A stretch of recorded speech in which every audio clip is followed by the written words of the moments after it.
Delhi excise policy में arrested accused की situations कुछ ठीक नहीं लग रही है। जहां अभी अरविंद केजरीवाल की कविता, मनीष सिसोदिया की जुडिशियल कस्टडी को और बढ़ा दिया गया है, वहीं उनके जेल से तुरंत निकलने के चांसेस भी कम दिख रहे हैं, और उसमें भी ऐसे टाइम पर जब दिल्ली में लोकसभा इलेक्शंस की वोटिंग 25 मई को होने वाली है। हालांकि परेशानियां यहाँ पर दिल्ली सीएम अरविंद केजरीवाल और मनीष सिसोदिया के साथ साथ दिल्ली हाईकोर्ट की भी खत्म नहीं हो रही है, जहाँ उनके पास हर दूसरा केस इस स्कैम से जुड़ा आ पहुँचता है। एक ऐसा ही केस वापस से दिल्ली हाईकोर्ट में केजरीवाल से जुड़ा एक्टिंग चीफ जस्टिस मनमोहन और मनमीत प्रीतम सिंह अरोड़ा की बेंच के सामने आ पहुंचा, और उन्होंने फटकारते हुए क्या कहा है हम आगे देखेंगे। पर उससे पहले एक नजर डाल लेते हैं कि आखिर farmer deputy CM Manish Sisodia के केस का क्या हुआ, जो कि जस्टिस स्वर्णकांत शर्मा के सामने पहुंचा था। आपको याद दिला दे कि कुछ दिनों पहले दिल्ली राउस एवेन्यू कोर्ट ने मनीष सिसोदिया की सेकेंड बेल प्ली रिजेक्ट कर दी थी, उल्टा उन पे ये इल्जाम लगाते हुए कि मनीष सिसोदिया जानबूझकर इस केस में डिले कर रहे हैं।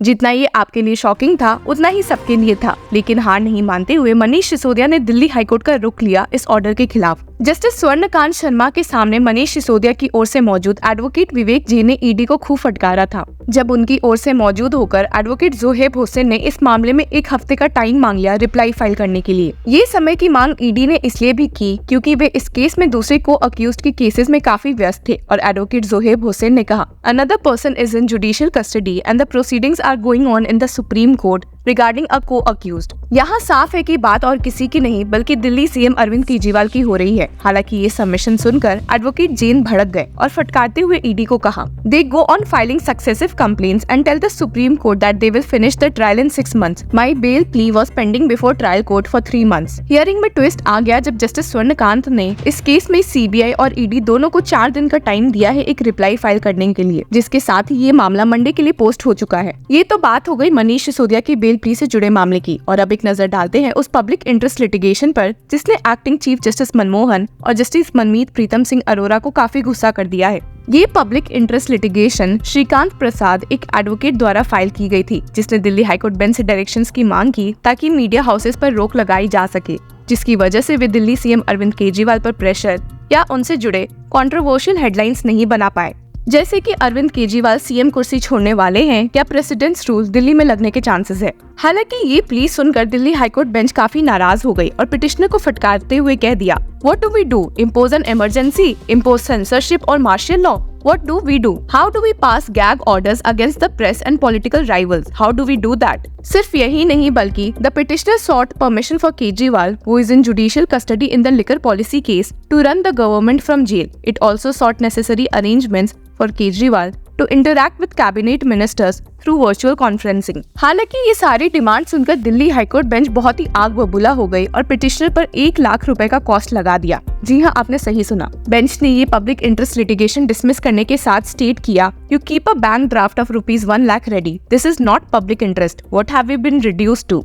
आपको बता दें कि एडवोकेट श्रीकांत प्रसाद द्वारा फाइल इस पब्लिक इंटरेस्ट लिटिगेशन में दिल्ली गवर्नमेंट की काफी तारीफ की गई थी, और यहाँ तक कि कहा गया था that the Delhi government schemes have benefited the people of Delhi and that they have been praised by the global media as well as several other reputed institutions as and well. सिर्फ यही नहीं बल्कि इस plea में इस बात पर भी काफी जोर दिया गया था कि the conduct of media as of today in this particular issue is very much prejudiced to the citizens and public of Delhi and making interference in the democratic process, and a chief minister appointed by a setback majority of 62 seats in Delhi Assembly elections of 2020. हालांकि petitioner की demand यहाँ खत्म नहीं होती है। जी हाँ, आपने सही सुना। The plea further demanded that Delhi BJP president Birendra Sachdeva should be stopped from making any undue pressure by protest or statement by illegal means for resignation of current chief minister of Delhi. हालांकि Delhi high court ने ये public interest litigation इसलिए भी dismiss कर दी क्योंकि उन्होंने पाया कि दिल्ली सीएम अरविंद केजरीवाल ने सुप्रीम कोर्ट में केस फाइल की हुई है अपनी अरेस्ट को चैलेंज करते हुए,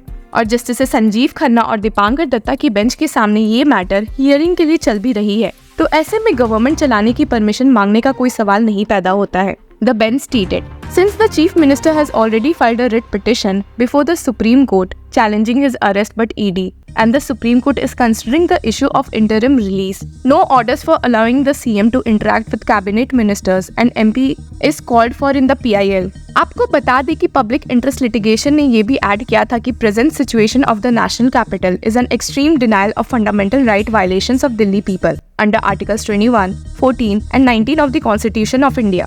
PIL ने इस बात पर भी काफी जोर दिया कि इंडियन कॉन्स्टिट्यूशन या किसी भी लॉ ने ये प्रोहिबिट नहीं किया है कि एक CM जेल से सरकार नहीं चला सकता है। Appearing in person, Prasad said that if a political representative is in judicial custody, it will not come under the definition of convict as mentioned under RPA।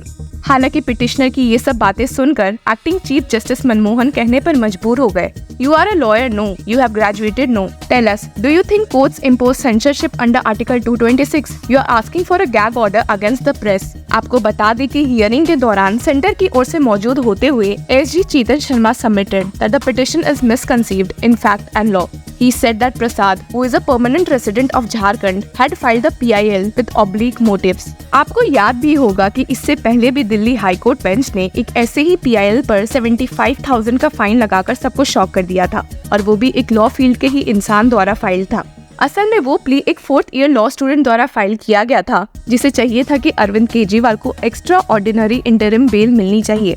उनके खिलाफ चल रहे सारे क्रिमिनल केसेस में, including the Enforcement Directorate which are pending for inquiry और trial till completion of his tenure. आपको बता दें कि ये पिटिशन एडवोकेट करण पाल सिंह द्वारा मूव किया गया है, और आप सुनकर चौंक जाएंगे कि अपना नाम नहीं यूज करते हुए पिटिशनर ने we the people of India use किया है, जो देखकर बेंच काफी चौंक भी गई थी। हालांकि हियरिंग में दिल्ली हाईकोर्ट बेंच के अलावा केजरीवाल की ओर से मौजूद सीनियर एडवोकेट राहुल मेहरा ने भी इस प्ली के खिलाफ बोला था और स्टेट किया था, completely impermissible prayers grant extraordinary bail in all matters। How can such a prayer be granted? Who is this person to come in this kind of matter? This is a completely publicity interest litigation। Very sorry state of affairs। और आपको बता दें कि hearing काफी intense भी हो गई थी जब पिटिशनर ने कोर्ट को चौंकाते हुए बोल दिया कि वो दिल्ली CM अरविंद केजरीवाल के बिहाफ पर श्योरिटी लेने के लिए भी तैयार है कि वे विटनेसेस के साथ छिड़खानी नहीं करेंगे। जी हाँ, आपने सही सुना। पिटिशनर के काउंसिल ने बेंच को जब ये बताया तो बेंच ने तो अपना आपा ही खो दिया था और पिटिशनर को फटकारते हुए कहा था, You will give personal bond as surety. You will ensure he won't influence witnesses.